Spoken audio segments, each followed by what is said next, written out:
ये कहानी है एक घने जंगल की। इस जंगल में कई किस्म के पेड़ और जंगली जानवर रहा करते थे। जंगल के बीच में एक तालाब था और इस भाग में अक्सर जंगली जानवर दिखाई देते थे।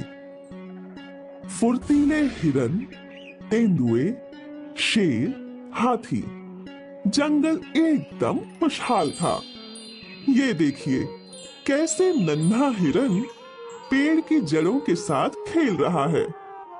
भले ही उसके लिए ये बस एक खेल है, पर उस पेड़ के लिए ये दर्दनाक है।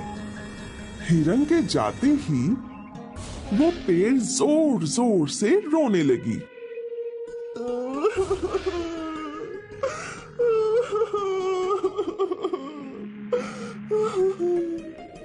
अक्सर पेड़ों को जानवरों से बहुत वेदनाएं मिला करती थीं। उस हिरन के बच्चे ने मेरी जड़ें खुरेद दी। बहन, ये देखो मेरा हाल। पक्षियों ने मुझे कितना गंदा कर दिया है। यहीं बैठते हैं और यहीं पर गंदगी भी करते हैं। हाँ, ये जानवर और पक्षी बहुत गंदे प्राणी होते हैं। मेरा बस चले तो इन्हें मेरी छाया में बैठने ही ना दूं। क्यों ना हम कुछ ऐसा करें जिससे जानवर और पक्षी हम पर बैठे ही नहीं।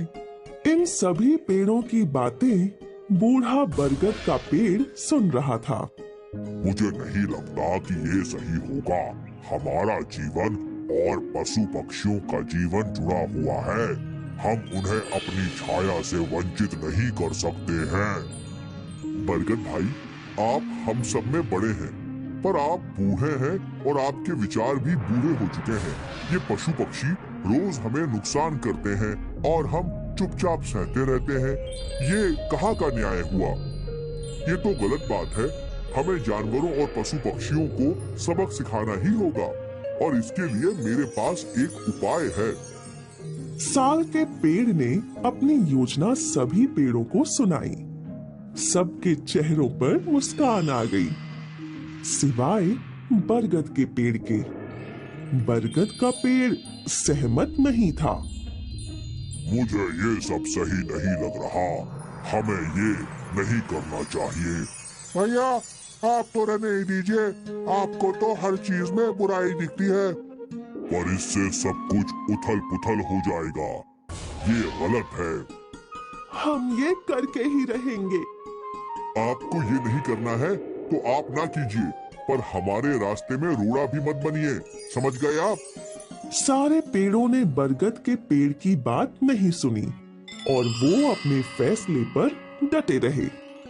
कुछ देर बाद एक तेंदुआ साल के पेड़ के साए में बैठ गया। साल का पेड़ इस ताक में था और फिर अचानक साल का पेड़ जोर जोर से हिलने लगा। उसके पत्ते गिरने लगे और एक टहनी टूटकर तेंदुए के सिर पर गिरी और वो डर के मारे भाग गया। देखा मेरा कमाल? मजा आ गया। ये तो बहुत बढ़िया था। अब से हम ऐसा ही करेंगे। क्या इससे पक्षी भी भागेंगे? जब इतना बड़ा तेंदुआ डर से कांप सकता है, तो पक्षी तो बहुत छोटी चीज है मेरे भाई। हाँ, बिल्कुल सही। कुछ देर बाद संतरे के पेड़ पर कुछ पक्षी आकर बैठे। साल भैया, मुझे देखो। संतरे के पेड़ ने भी वही किया। वो जोर जोर से हिलने लगी।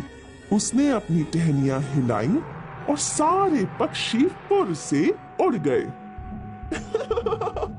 वाह वाह, ये तो बहुत बढ़िया है। देखो सब कैसे भाग गए। बहुत अच्छे। ये सब गलत है, ऐसा मत करो। हम तो ऐसा ही करेंगे।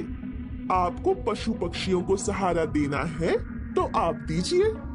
एक बार फिर पेड़ों ने बरगद के पेड़ की बात नहीं सुनी। अगली बारी आम के पेड़ की थी। आम के पेड़ पर बंदर आया। आम ने अपनी टहनी से बंदर की पिटाई की। बेचारा बंदर डर के मारे भाग गया। आज पहली बार मुझे खुशी मिल रही है। ये बंदर मेरे आम पकने से पहले ही तोड़कर खाने लगते थे। आज इसे सबक सिखाकर मजा आ गया। तो तय रहा, आज से हम किसी भी पशु पक्षी को हमारी छाया में बैठने नहीं देंगे और ना ही उन्हें हमें नुकसान पहुंचाने देंगे। बिल्कुल सही।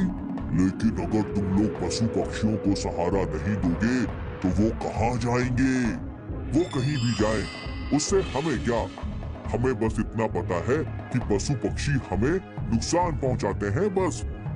बरगद के पेड़ ने एक और कोशिश की। इस बार भी उसकी बात किसी ने नहीं सुनी। उस दिन से वो तीनों पेड़ पशु और पक्षियों को डराकर भगाने लगे।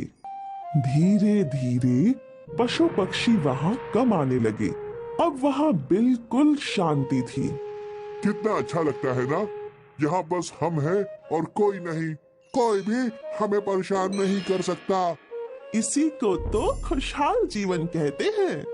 नहीं, ये खुशहाल नहीं है, ये वीराना है।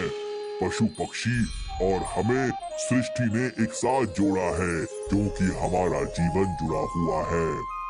तुमने ये सब करके बड़ी परेशानी को न्योता दिया है। कौन सी परेशानी बड़ी भाई साहब? हमें तो कोई परेशानी नहीं दिखाई दे रही। लगता है परेशानी बड़े भैया के दिमाग में है। बरगद का पेड़ बहुत चिंतित था। वो जानता था कि ये सब गलत है और कुछ बहुत बुरा जरूर होगा। खैर, कुछ दिन बीत गए और एक दिन यहाँ 2 लकड़हारे आए। लकड़हारे को देखकर सभी पेड़ चिंतित हो गए। ये यहाँ क्यों आए हैं? अब तक तो ये लोग कभी नहीं आए। ये सब तुम्हारी गलती है। तभी लकड़हारे आपस में बात करने लगे। मैं कब से जंगल के इस भाग में आना चाहता था, तो आए क्यों नहीं? क्योंकि अक्सर यहाँ जंगली जानवर आराम करते रहते थे। ये यहाँ तेंदुए, जंगली बंदर, जंगली हिरन, भालू और भी कई जंगली जानवर आश्रय लेते थे। तो अब वो सब कहाँ है? क्या पता, कुछ हफ्तों से मुझे कोई भी जंगली जानवर दिखाई ही नहीं दिया। अच्छा है ना? बहुत अच्छा है। यहाँ के मोटे मोटे पेड़ देख, इन्हें काट कर बेचूंगा तो कितना मुनाफा होगा। वो तो है, शायद हमें कई महीनों तक काम करने की जरूरत ही ना पड़े। हाँ, और सोचो, अगर ये सारे पेड़ काट लिए तो 1 महीने के अंदर हम लोग लखपति बन जाएंगे। ये तो बहुत अच्छी बात है भाई। फिर देर किस बात की, कटाई शुरू करते हैं। लकड़हारों की बात सुनकर सारे पेड़ डर गए और रोने लगे। आप सही कह रहे थे, ये सब हमारी गलती की वजह से हुआ। अगर वो जंगली जानवर यहाँ होते तो ये लकड़हारे यहाँ नहीं आते। हमसे बहुत बड़ी गलती हो गई और इसकी सजा हमें जरूर मिलेगी। लकड़हारे साल के पेड़ को काटने के लिए अपनी कुल्हाड़ी को धार लगाने लगे। ये देखकर साल का पेड़ घबरा गया। भले ही तुमसे गलती हुई है, पर मैं तुम्हें कुछ नहीं होने दूंगा। पर कैसे? जो करिश्मा तुमने दिखाया वही मैं दिखाऊंगा। इतना बोलकर बरगद का पेड़ जोर जोर से हिलने लगा। उसके पत्ते हवा के साथ उड़ने लगे और उसकी शाखाएं यहाँ वहां घूमने लगी। बरगद ने अपनी शाखाओं से लकड़हारों पर हमला कर दिया। बरगद अपनी शाखाओं से लकड़हारों को पीटने लगा। ये सब क्या हो रहा है? हे भगवान, लगता है इस पेड़ में कोई भूत है।